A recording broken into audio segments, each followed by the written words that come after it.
বাংলাদেশ জামায়াত ইসলামী শেরপুর সদর উপজেলা এবং শেরপুর পৌরসভার উদ্যোগে আয়োজিত আজকের এই ঐতিহাসিক জুলাই গণ অভ্যুত্থান পরবর্তী বর্ষপূর্তি অনুষ্ঠানের আজকের এই সমাবেশের সম্মানিত সভাপতি, একদিকে যেমন আনন্দের দিন, আমরা একটি মুক্ত স্বাধীন বাংলাদেশ পেয়েছি, আবার একই সাথে বিষাদ এবং দুঃখের দিন। আজ আমাদের এই দিনেই আমাদের এই প্রিয় বাংলাদেশের একদল সূর্য সন্তান জীবন দিয়ে আমাদের এই দেশকে, এই মাতৃকাকে একটি ফ্যাসিস্টের হাত থেকে মুক্ত করেছে। পাশাপাশি শুধুমাত্র শহীদ ভাইদের স্মরণ করলেই সমস্যার সমাধান হবে না। আমরা মনে করি এই শহীদ ভাইদের আত্মার যে আর্তনাদ রয়েছে তার বিপরীতে আমাদের সবাইকে জাগ্রত থাকতে হবে।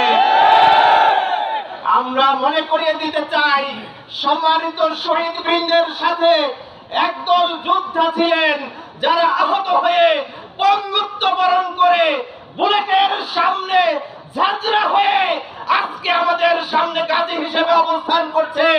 সেই ভাইদের প্রতি আমাদের শ্রদ্ধা, ভালোবাসা এবং তাদের পক্ষে কাজ করার আকাঙ্ক্ষা থাকতে হবে। সংগ্রামী সাথী ও বন্ধুগণ, তাহলেই আমাদের দক্ষতা কাজে লাগবে। আজকে 1 বছর চলে গেছে সেই শহীদ, আহত, পঙ্গুত্ব বরণকারী জুলাই যোদ্ধাদের বিপরীতে আমাদের এই দেশ কতটুকু এগিয়েছে, এটি আজকে জাতির কাছে প্রশ্ন। জাতির বিবেক সাংবাদিক মহল আপনারা উপস্থিত আছেন, আপনারা সারা বাংলাদেশ, সারা বিশ্বে পৌঁছে যাচ্ছেন আমাদের এই দেশের এই মৌলিক কথাগুলো দিয়ে। আমি আপনাদের প্রতি অনুরোধ রাখছি, শেরপুরবাসীর প্রতি অনুরোধ রাখছি, যারা আমাদের এই সূর্য সন্তানদের উপর বুলেট নিক্ষেপ করেছে, অস্ত্র দ্বারা আঘাত করেছে, তাদেরকে রাজপথে পিষ্ট করেছে, তাদের ত্যাগের বদলা নেওয়া ছাড়া আমরা শান্ত হব না। সংগ্রামী সাথী ও বন্ধুগণ, আজকে 1 বছর অতিবাহিত হয়েছে, নতুন করে আলোচনায় এসেছে সাংবিধানিক সংস্কার নাকি নতুন সংসদে কার্যকর করা হবে। তাহলে 1 বছর ধরে আমরা কি করলাম?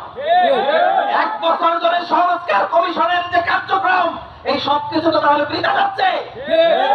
আমি বলবো, কোন একটি দল, কোন একটি গোষ্ঠী, কোন একটি ব্যক্তির নির্দেশের কারণে ইউনূস সাহেব আপনি আপনার চিন্তাধারা পরিবর্তন করবেন না। আপনাকে ছাত্র জনতা ক্ষমতায় বসিয়েছে, আপনার এই অন্তর্বর্তী সরকার বাংলাদেশের আপামর জনতার সরকার। দেশের মানুষের চিন্তা চেতনাকে বাদ রেখে কোন গোষ্ঠী, কোন দেশের চাপে আপনি কোন সিদ্ধান্ত নেবেন না। আমরা গত রাতেই শুনেছি, আজকে জাতীয় সংসদের সামনে সরকারের উদ্যোগে একটি সমাবেশ হবে।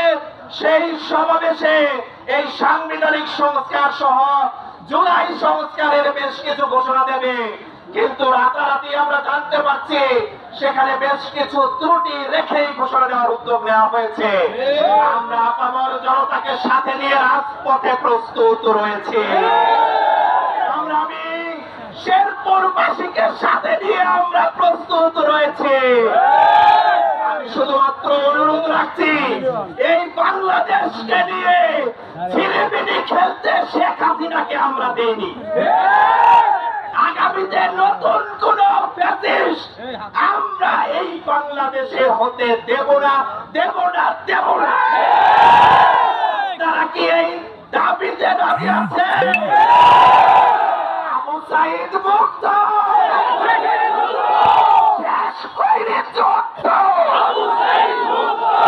সুতরাং কিসের আপনাদেরকে বিশেষ করে আমরা স্মরণ করিয়ে দিচ্ছি। সংগ্রামী শেরপুরবাসী, আজকে শেরপুরে যে 3 জন শহীদ হয়েছে, নির্মম ভাবে আহত করা হয়েছে আমাদের ভাইদের, তার বিচারের দাবি জানাচ্ছি।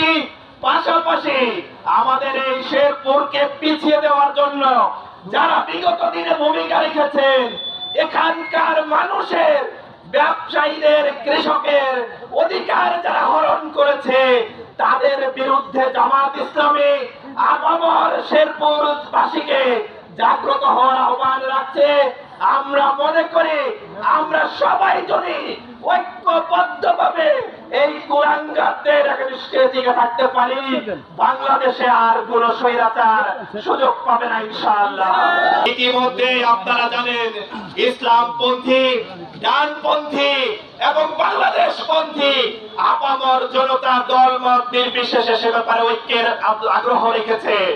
আমরা সেই সকল ছাত্র জনতা, ইসলামী মূল্যবোধ সম্পন্ন সকল দল মতকে সামনে নিয়ে যখনই উদ্যোগ নিয়েছি একটি ইসলামী মূল্যবোধের সরকার গঠন করব, তখনই আমাদের মাঝে বিভেদ তৈরির জন্য উদ্যোগ নিয়েছে। সেটি আর্টিফিশিয়াল ইন্টেলিজেন্সের মাধ্যমে, মিডিয়ার মাধ্যমে তা অপপ্রচার হিসেবে চালাচ্ছে। আমরা তাদেরকে হুঁশিয়ার করে দিতে চাই, আপনাদের কোনো অপপ্রচার, কোনো দুরভিসন্ধি আর কাজে লাগবে না।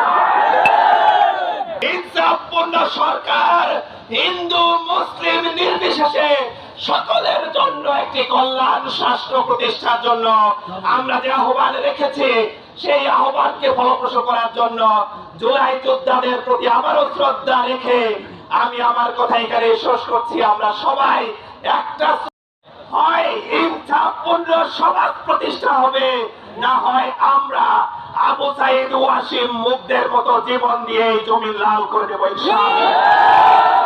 কি রাজি আছে?